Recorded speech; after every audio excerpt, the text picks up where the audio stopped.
Shalom saudara-saudara yang dikasihi oleh Tuhan. Iman Kristen itu didasari atas bukti sejarah yang otentik. Saudara, seringkali orang beriman tetapi tidak menelusuri sejarah yang sesungguhnya, sehingga iman itu menjadi iman yang buta. Saudara, mengapa Tuhan menyatakan diri di dalam sejarah? Supaya kita tidak menjadi orang-orang yang buta, sehingga kita mudah ditipu oleh si jahat. Salam jumpa dalam program Tuhan adalah Gembalaku. Saudara, adakah seorang di dunia ini yang dinubuatkan begitu detail dan ia memenuhi seluruh nubuatan tersebut? Saudara, kita perlu tahu bahwa setidaknya ada 40 nubuatan di dalam Perjanjian Lama yang menuliskan tentang Yesus Kristus. Saudara, ada orang yang menghitung probabilitas penggenapan pada seseorang hanya untuk 8 nubuatan. Maka dikatakan setelah dihitung didapatkan 1:10⁻⁷. Atau artinya dari 10⁻⁷ orang baru ditemukan 1 orang yang bisa memenuhi 8 nubuatan tersebut. Saudara, bagaimana dengan 40 nubuatan? Saudara, bukankah angkanya semakin menjadi mustahil untuk dapat ditemukan 1 orang yang bisa menggenapi 40 nubuatan itu? Saudara, dan itulah yang Tuhan Yesus telah genapi 40 nubuatan itu pada dirinya. Saudara, kita tahu tidak ada seorang pun di dunia ini yang diprediksi dengan begitu detail, hanya Kristus. Pernahkah saudara memikirkan mengapa Allah berbuat demikian? Saudara, mari kita membaca Yohanes pasal 19 ayat 31 sampai dengan 37.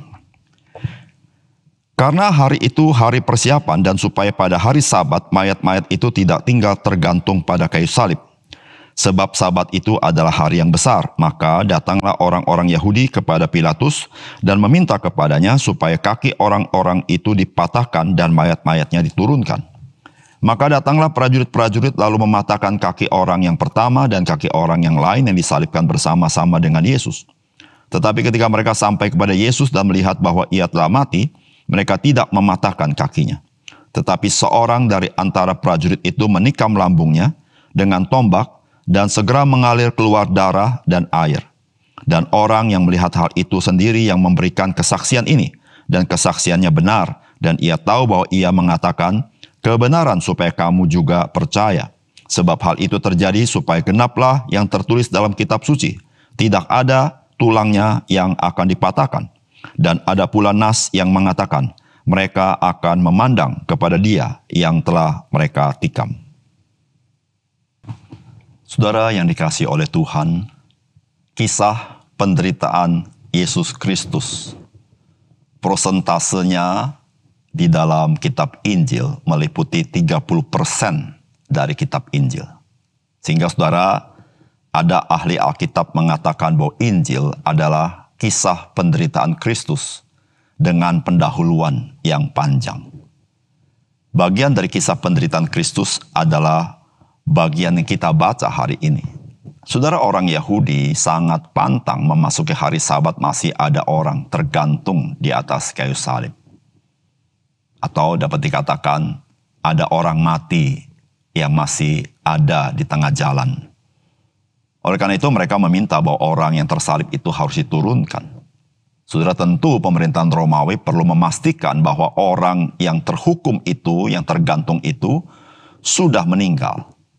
Saudara, kita tahu bahwa waktu kematian dari orang-orang yang tergantung di kayu salib itu berbeda-beda bagi setiap orang. Saudara, oleh karena itu saudara, ada kebiasaan dari prajurit-prajurit Romawi untuk mempercepat kematian mereka yang masih hidup di atas kayu salib, yaitu dengan mematahkan kakinya. Saudara, bagaimana dengan Tuhan Yesus? Saudara, Alkitab mengatakan ketika prajurit itu melihat Yesus, mereka tidak mematahkan kakinya, karena Yesus, dia sudah mati di atas kayu salib. Saudara, apakah pesan firman Tuhan bagi kita? Saudara, yang pertama, nubuat tentang Yesus Kristus di dalam Perjanjian Lama benar-benar digenapi oleh Yesus Kristus. Saudara, firman Tuhan berkata, sebab hal itu terjadi supaya genaplah yang tertulis dalam kitab suci. Tidak ada tulangnya yang akan dipatahkan, dan ada pula nas yang mengatakan, mereka akan memandang kepada Dia yang telah mereka tikam. Saudara yang dikasihi oleh Tuhan, mematahkan tulang kaki, saudara-saudara, itu dilakukan oleh pemerintahan Romawi bagi orang-orang yang disalibkan. Namun saudara, di dalam perjanjian lama ketika dinubuatkan mengenai Mesias, maka ada nubuatan, yaitu tidak ada tulangnya yang akan dipatahkan. Saudara, nubuatan ini begitu jauh waktunya daripada peristiwa kayu salib. Namun saudara, nubuatan itu sudah dituliskan bahwa tidak ada tulangnya yang akan dipatahkan. Saudara, kita tahu, saudara, kematian seseorang di atas kayu salib tidak dapat dipastikan. Apakah dia cepat ataukah dia lambat.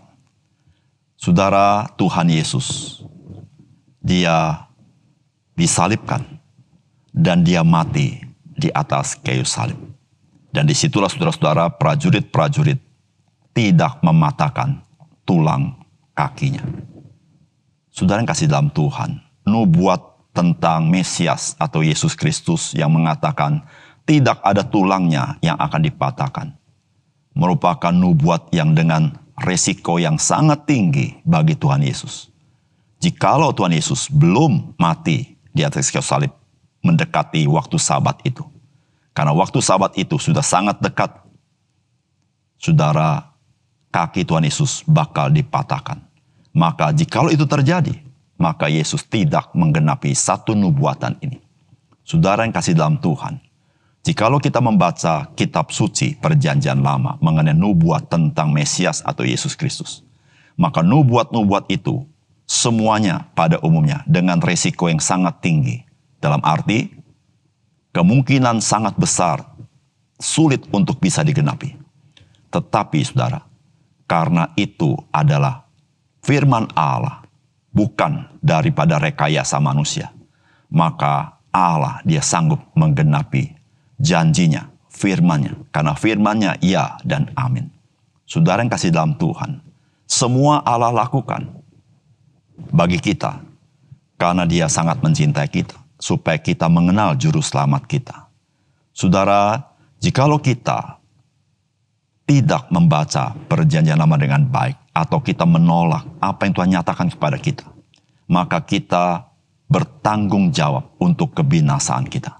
Karena Allah, Dia menyatakan dengan jelas siapakah juru selamat, yaitu Yesus Kristus. Saudara yang kasih dalam Tuhan, kejelasan nubuatan dan kejelasan penggenapannya mendorong kita supaya kita boleh percaya kepada Yesus Kristus. Dia adalah anak Allah. Dia adalah Mesias.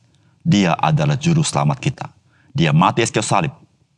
Firman Tuhan berkata, untuk menanggung dosa-dosa kita. Saudara, mari kita percaya kepada Dia.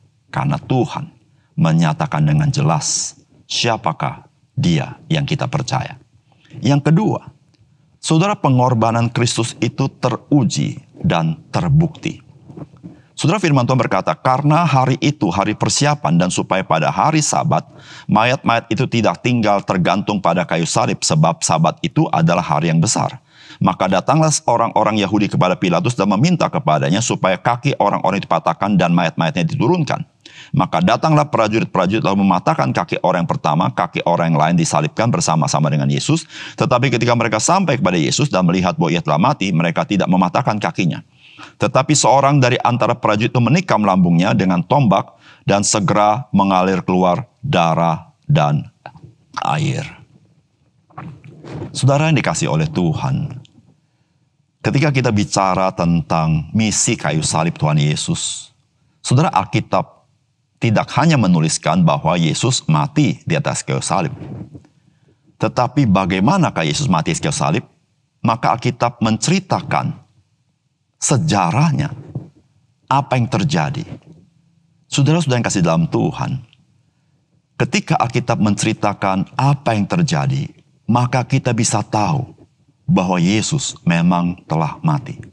Saudara, Alkitab mencatat setelah prajurit itu melihat Yesus sudah mati, prajurit tidak mematahkan kakinya, tetapi prajurit Romawi juga cerdas. Maka dia menombak lambung Tuhan Yesus.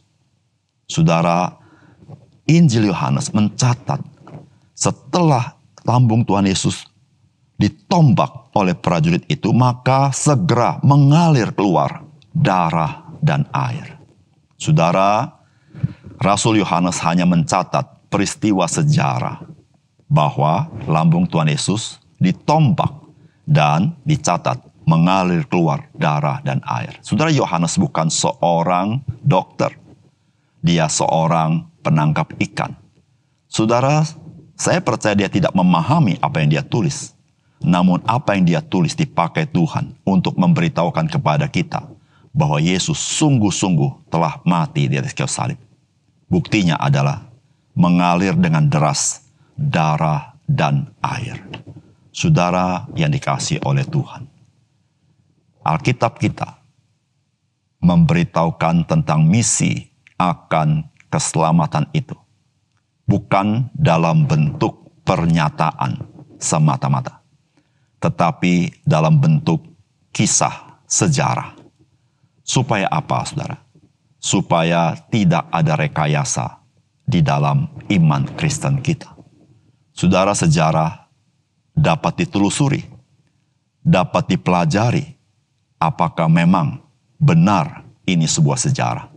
Saudara, Yesus sungguh-sungguh telah mati di atas kayu salib sebagai korban pendamaian agar kita berdamai dengan Allah.